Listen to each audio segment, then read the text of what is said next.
good team. Obviously a good offense.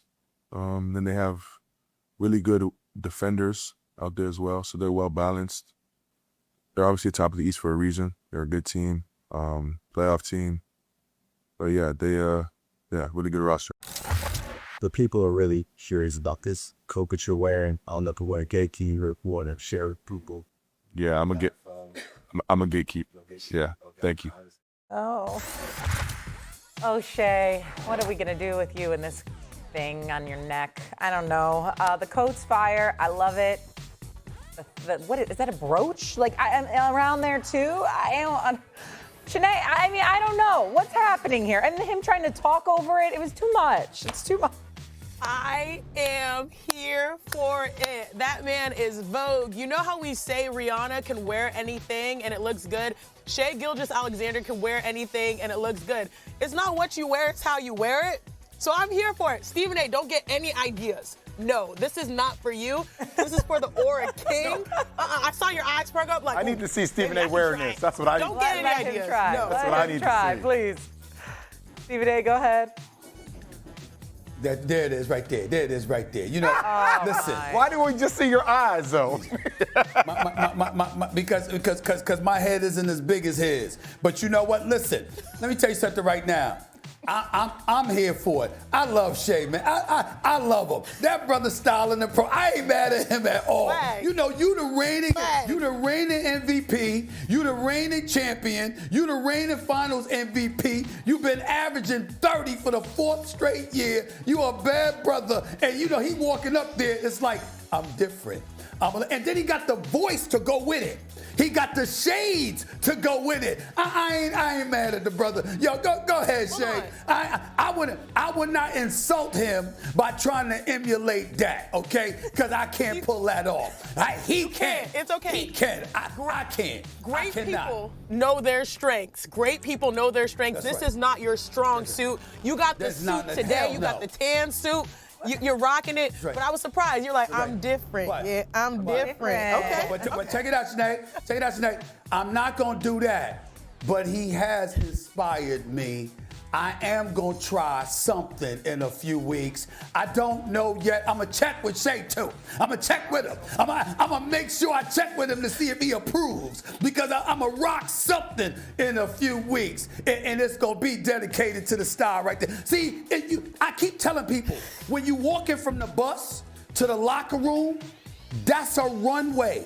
And Jay, Sinead, people were getting on me when ABC or ESPN will put the camera on me and be like this. He think he one of the players. I said, that's not true. Hell no, I ain't on that level. What I was saying was, I thought I was the best dressed dude in the building. That's how I walked into the arena. But I ain't got it like that. That brother's special. That's a $70 million a year man right there. And damn it, he pulling it off. I ain't mad at him. It's pretty smooth. $1,000 It's pretty smooth. I got to give it to him. T-shirt on. I got to give it to him. I like that. Stephen A., you're trying to say your walk into the arena is the same as Shae? Oh, Lord. Oh, Lord. I say No, I didn't say when that. he walked. I didn't say that. You didn't see his I said when I see did. the hands when he I walked? said when I did. I didn't say that. I can't measure up to that. I was just saying when they were trolling me in the past. It wasn't a player. You do have a hitch in walking your in walk. like, yo, it's a Yeah, he got runway. that. It's a runway.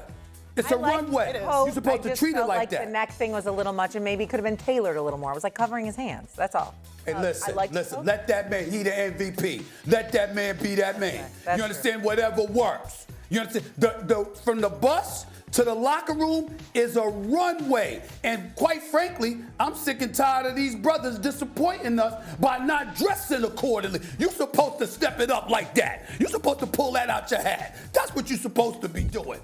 Try something. It's a runway.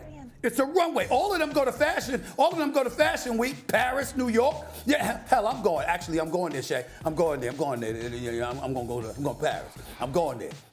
That's what I'm saying. Are you? I got to do that. Oh, gosh. I'm going. We'll do that. And listen, I'm going as a guest.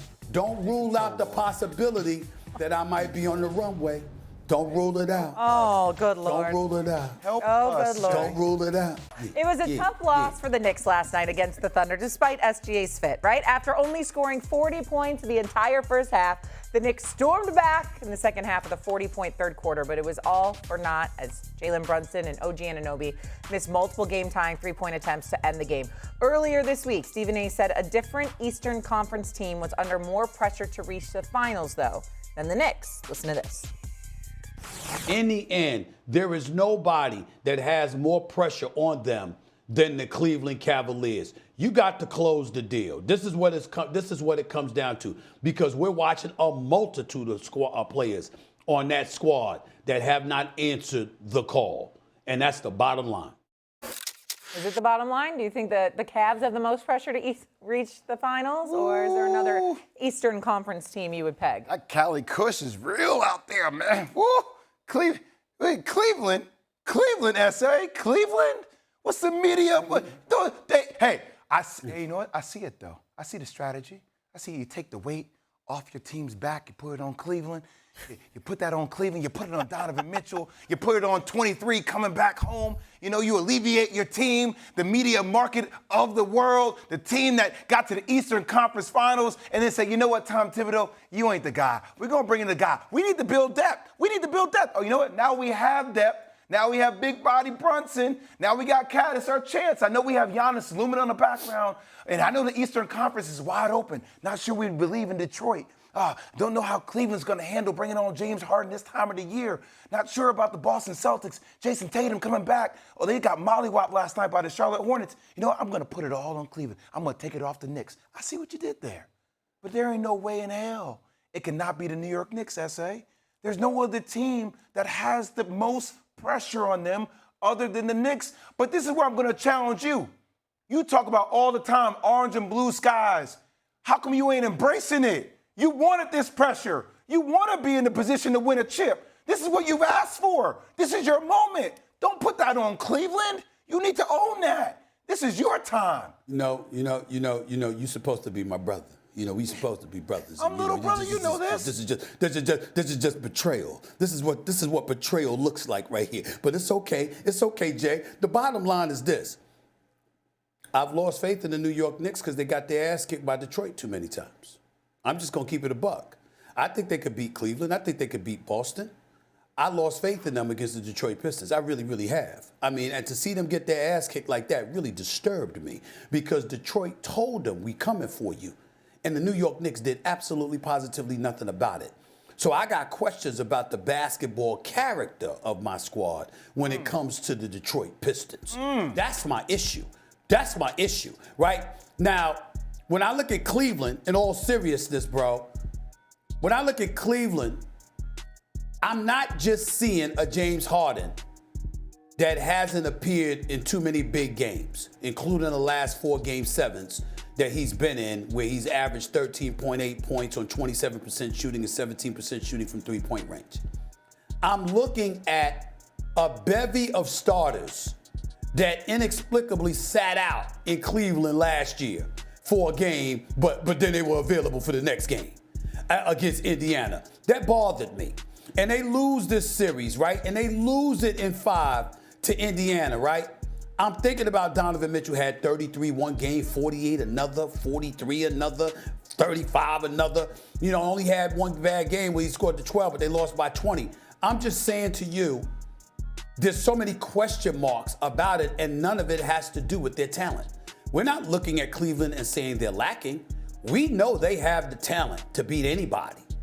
The question is, how bad are you going to want it, and do you have the heart to try and pull it off?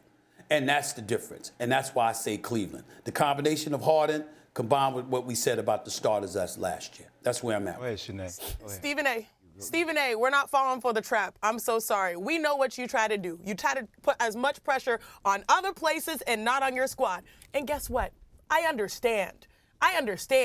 Last year, we were in the Garden. People were already anointing this as being the year that they're going to finally make it to the NBA Finals. We took down the Boston Celtics. It took a generational run and some of the most clutch shots by Tyrese Halliburton and the best offense we've ever seen historically and statistically to take down your Knicks squad.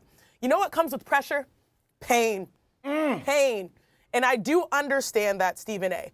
But the truth is, when it comes down to this question and this situation, it's all about the stakes. The stakes for Cleveland, I don't think are as high as the stakes for New York because Cleveland has options. Everyone knows when you insert a new player that first year, it's hard to win a championship. But James Harden has people rethinking that model because Cleveland actually is so good with him right now, having less than a month or so on this squad, that maybe they can do it. So I'm not looking at Cleveland. I'm looking at New York, the one with the real stakes, because they have exhausted so many options. 1, 2, 3, 4, 5 first rounders for Mikal Bridges. Karl Anthony Towns has to play big. You had the brotherhood at some point where multiple of the Nova guys were coming through. You changed coaches controversially from Thibodeau now to Mike Brown. And now you have an opportunity when you look at the landscape of the East. The Cavs are new. They obviously have question marks with leadership when it comes to postseason. The Celtics, they're still not having Jason Tatum yet. How will that affect them? The Sixers are going to be Sixers. You're always going to have question marks about their health. Detroit, we've seen the sample size when Cade does not have an MVP performance. This is a team that you can beat. I understand. After All-Star break, that huge matchup between Detroit and New York, they got mollywopped. Cade did what he did. He pulled up. He said, I own you. I got you. But how did the Knicks respond? Great performances versus the Spurs. Fought their butts off against the Thunder yesterday. They want to win and win now. And if they don't, you know what's going to be the conversation? How do we break this up and how do we potentially get Giannis? The stakes are that high because the expectation and opportunity the past 2 years have been great. If it doesn't work out now, you're going to look at a different squad. Stephen A., my heart is with you. You got to have blood pressure medication to be a Knicks fan, but the stakes are high for them versus anyone else.